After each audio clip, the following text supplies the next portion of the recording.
What's up guys, welcome back to the channel. So I've had a lot of requests to cover some more broad topics in terms of guides, and a few people mentioned auto attack warriors versus ability warriors in solo lane and how they kind of differ in playstyle and builds and stuff. So me being the resident solo lane expert on YouTube, today we're covering just that, going over their varying playstyles, strengths and weaknesses, counters, builds and more all in one video. Since warriors make up a vast majority of solo lane gods, this video should be useful even if you're not intending to play warriors, so let's dive right into it. So I'll kick off with a basic explanation of what I mean by these terms for those who are new to solo or new to Smite in general. An ability based warrior is one that primarily uses abilities to do their damage and clear waves early on. Their basic attacks are still useful but are more secondary to their abilities in terms of power. Good examples of ability based warriors will be Tia, Hercules, Sun Wukong or Chak. An auto attack warrior is one that uses their basics a lot more in fighting and clearing, and puts a lot more focus on utilising specific basic attack synergies within their kit. Their abilities will do work as well for sure, but they can also use their basic attacks really effectively in lane.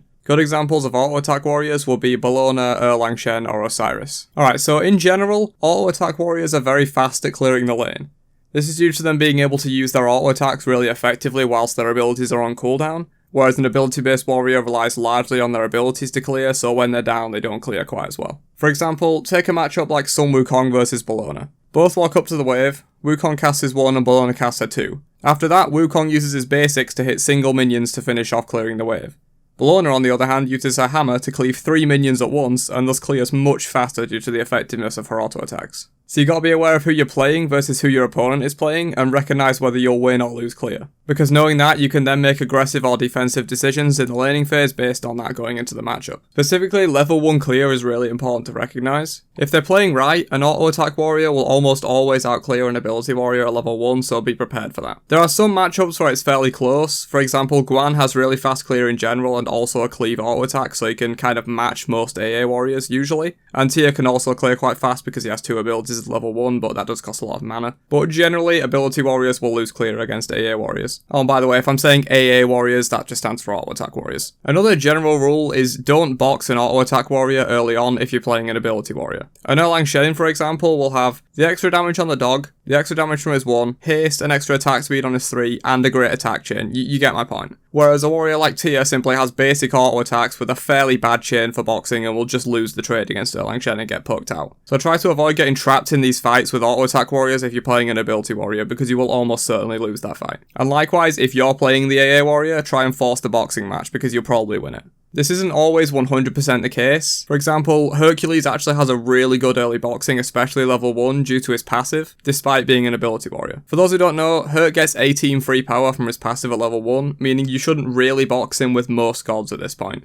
But in general, ability warriors lose boxing trades against auto attack warriors. So it might be sounding a little doom and gloom for ability warriors right now, but they definitely have some unique strengths that auto attack warriors don't. For example, ability warriors smash AA warriors in terms of burst damage most of the time. Think about a Hercules dropping his combo onto someone, and then think about an Osiris dropping his kit. The Herc will do way more damage in a huge burst that can be extremely strong on like ganks or just for scoring early kills. Especially against solo lane mages or squishy gods in general, a Hercules can easily kill a squishy mage from 50 or 60% health with his combo early on, whereas mages like Afro or Aplash, for example, will simply sustain through this constant poke that an auto attack warrior will put on and not really care about it. So naturally, ability warriors perform a little better against mages in comparison to auto attack warriors, which is one of the ability warriors' greatest strengths, so make sure you're using that and going for those early kills when you feel you can burst someone down. Knowing when you can go for these kills at certain times will come with experience playing in every matchup. Also, most auto attack warriors lack good sustain in comparison to ability warriors.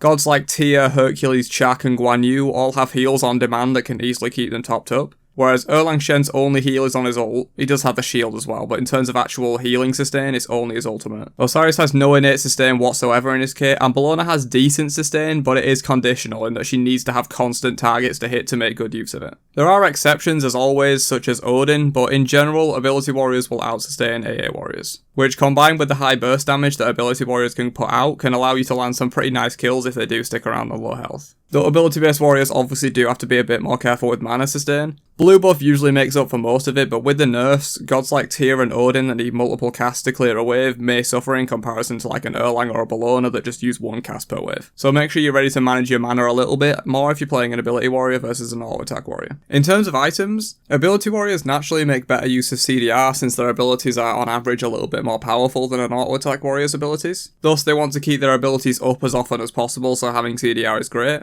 Whereas auto attack warriors build a little bit less CDR as they don't need it as much and can invest into other stats or effects. Breastplate is a good example of this. Breastplate is near mandatory on most ability warriors, but on gods like Erlang or Osiris it's usually not needed and you can forgo it to get other items, maybe a mystical mail for example, or just pick up some other effects. Also, on the topic of CDR, Gladiator Shield is useful on basically all warriors, but specifically it's very powerful on ability warriors with wide hitting abilities like Wukong or Kukulkan, as they can proc it multiple times per ability in teamfights and get some crazy sustain from it. But even auto attack warriors like Erlang or Osiris can use it to make up for their lack of innate health sustain in their kits. Auto attack warriors also like movement speed more than ability warriors do. This is because they often need to chase and stick to targets with auto attacks to get out their damage, and having extra movement speed kind of mitigates the auto attack movement penalty a little bit, allowing them to stick to targets more effectively. So items like Masamune, Stone Cutting Sword or Wingblade are a bit more useful on auto attack warriors than they are for ability ones. Also, Frostbound Hammer has a similar effect to building more movement speed as it allows you to stick to targets by slowing them down. But right now I'm not a huge fan of this item, but if it is in the meta it's definitely useful on both types of warriors really, since ability warriors can also use it to keep people in range while they wait for cooldowns. You'd think items like Chin's Size and Executioner for auto attack warriors and Jotun's Wrath and the Crusher for ability warriors will be really useful, but honestly you sacrifice too much tankiness to afford these items coming out of solo lane. Maybe if you're playing in jungle, but for solo these items are really a no-go. Anyway, I hope you guys enjoyed this type of video. I know this was a bit long, but I tried to go as in-depth as I possibly could into this topic, so let me know if you want me to do more of these, where I take a smaller topic and go really in-depth about it. If you did enjoy it and want to see more, then let me know what kinds of topics you want me to cover in these future mini-guide kind of things. And also subscribe so you won't miss the next one, but that's about it. I'll catch you guys in the next video. Peace out, nerds.